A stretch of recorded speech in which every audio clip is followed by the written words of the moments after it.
Drinking buddies. I'm here to accept a challenge from the everyday drinker. If you're not a follower of his, go check out his channel. But he challenged me to make my list of the top 5 bourbons under $50. Let's go. I'm your drinking buddy. All right, drinking buddies. So this is not going to be your standard top 5 bottles under $50 list.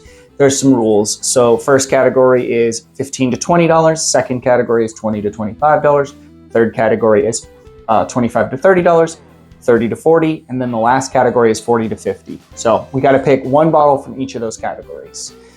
So we're going to begin in that small price point of $15 to $20. I know it's not $20 in every area, but it's under $20 in my area. At Total Wine, it's $19.99, but I can get it less than that at some grocery stores in the area. $19.99 at the high end in Tucson, Wild Turkey 101. It's one of my favorite bottles. Love the nice cherry flavors on here. Love the classic bourbon notes. Your bourbon vanillas, your brown sugars, your caramels are great on here. Great entry bourbon, great mixing bourbon, great bourbon to just introduce someone to bourbon. $20 to $25. So this is about $22 in my area for a 1 liter. And it's hard to beat Evan Williams Bottled and Bond for the price, especially when you're talking a 1 liter bottle. This is a great pour. It's got a lot of the older flavors on it that you don't normally get off of some of the younger, cheaper stuff. You get your leathers and tobaccos on here. You don't normally get on some of that other stuff.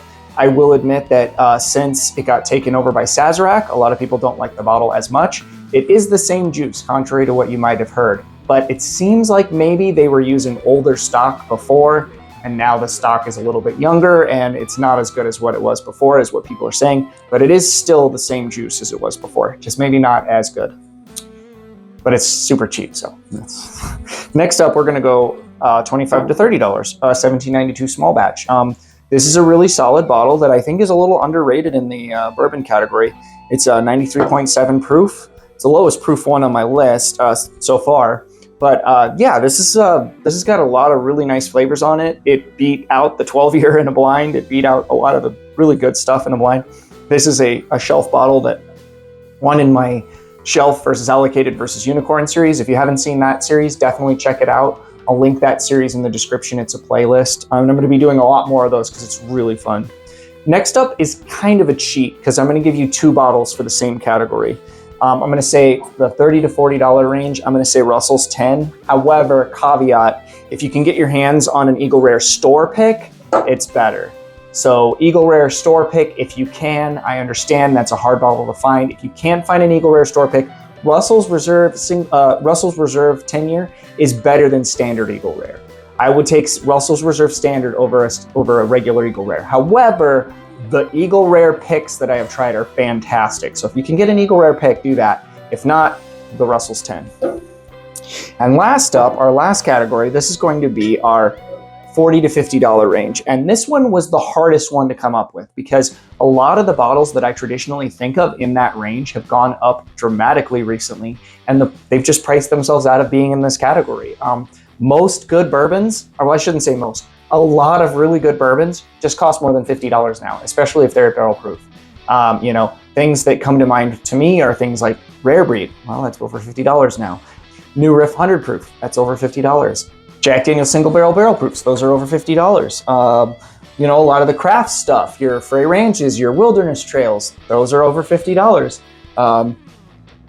Michter's, Willet, all of these things cost more than $50. So this was a challenge, but there is a really good barrel proof bourbon that not a lot of people know about. I've talked about it a lot, but and now it sounds like a lot of the YouTubers are starting to pick up on this one, but still Austin cask strength. It's 118 proof. This is a really solid pour. It doesn't have a lot of that really funky quality you get off of some of those pot still Texas whiskeys, but it's still enough uniqueness on it that it doesn't taste like every other bourbon. It defines itself as Texas without being too funky and Texasy. It's a young product. It's about 2 years old, but that's just purely because, you know, The extraction of the oak in Texas with that climate is going to be faster than Kentucky. If you let it age in that barrel too long, you're going to lose too much of the product and it's going to be over oaked, unfortunately. But yeah, really solid bottle, and they're $50 at Total Wine, $49.99. But they're Spirits Direct, so you can use that 10% off coupons they're always trying to give you. And these days, there's not a lot of options that are great in Spirits Direct, but this is one of them. Well, drinking buddies, those are my 5, well, 6 if we're counting the Eagle Rare, but that's only if you can find one. But those are my top 5 bottles under $50. What is your list? Tell me in the description below. Tell me what you think you would put on this list if you were making it. Thank you so much for watching. Every time you like this video, every time you subscribe to my channel, you're making this possible. You're giving me more of an opportunity to make more videos. And if you're a super fan, there is a link in the description to become a channel member. For a small fee, you'll be access to a lot of cool things that we got coming up, including eventually we're going to start doing barrel picks. So thank you very much, drinking buddies. We will see you on the next one.